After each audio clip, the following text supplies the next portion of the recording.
Batas Pambansa Number 232 or Education Act of 1982.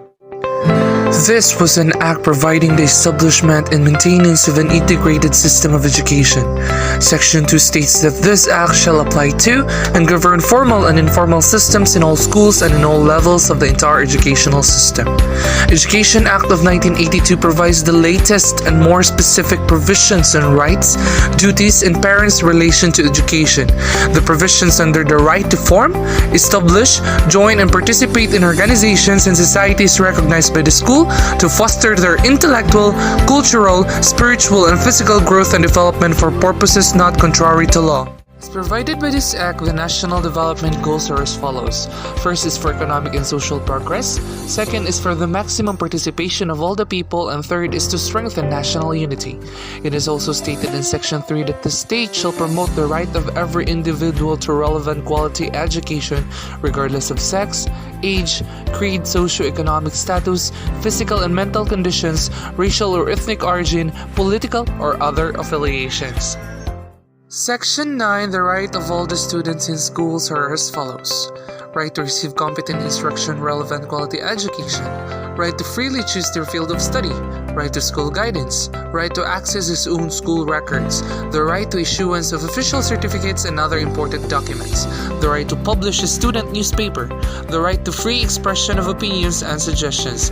The right to form or establish, join and participate in organizations and societies recognized by the school for purposes not contrary to law, and right to be free from involuntary contributions except those approved by their organizations and societies. Section 10. The rights of all the school personnel are as follows. First, free expression of opinions and suggestions. Second, to be provided with free legal service. Third, to establish, join, maintain labor organization of their choice to promote their welfare and defend their interest. Fourth, to be free from involuntary contributions except those imposed by their own organizations. In Section 11, academic staffs have the free will from doing works that are only suitable in their contracts. They also have the rights in their intellectual properties and freedom to choose their career alternatives. In Section 12, school administrators must adhere to the rules and laws of the Ministry of Education to fulfill their responsibilities as persons in authority. With that, they will also be respected and protected. In Section 13, schools have the rights to implement their school management and their systems. The school also has the rights to choose the subjects of their study, the teachers, and whom shall be admitted. In the maintenance of quality education, parents and guardians should help the school in performing activities for educational purposes to achieve interactive and effective learning. Teachers' rights, duties, and responsibilities. All certified employees shall follow their assigned work given by the superintendent or designee, such as a teacher's professional responsibility doesn't have limits just inside the classroom but also such as supervising outside the classroom. Teachers are responsible for carrying out policies from the board to their students as they relate to the function of the school, to the classroom, to the students, and then to the parents. These includes directing curricular and extracurricular activities, supervising students, participate in school programs, being punctual, and many more. Extracurricular assignments. These are various activities in school in which students can participate to. Next, recommending educational materials. Teachers shall not act as an agent to sell, buy, or advertise anything from the school. Accident procedure.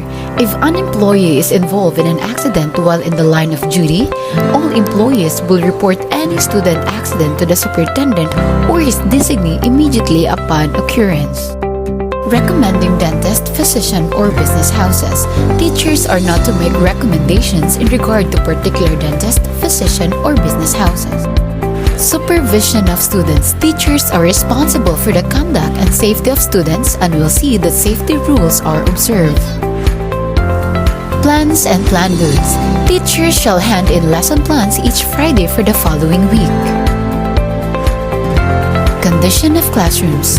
Teachers are responsible for the condition of the classroom and the equipment at all times. If a classroom is used by more than one teacher, this becomes the responsibility of all teachers using the room.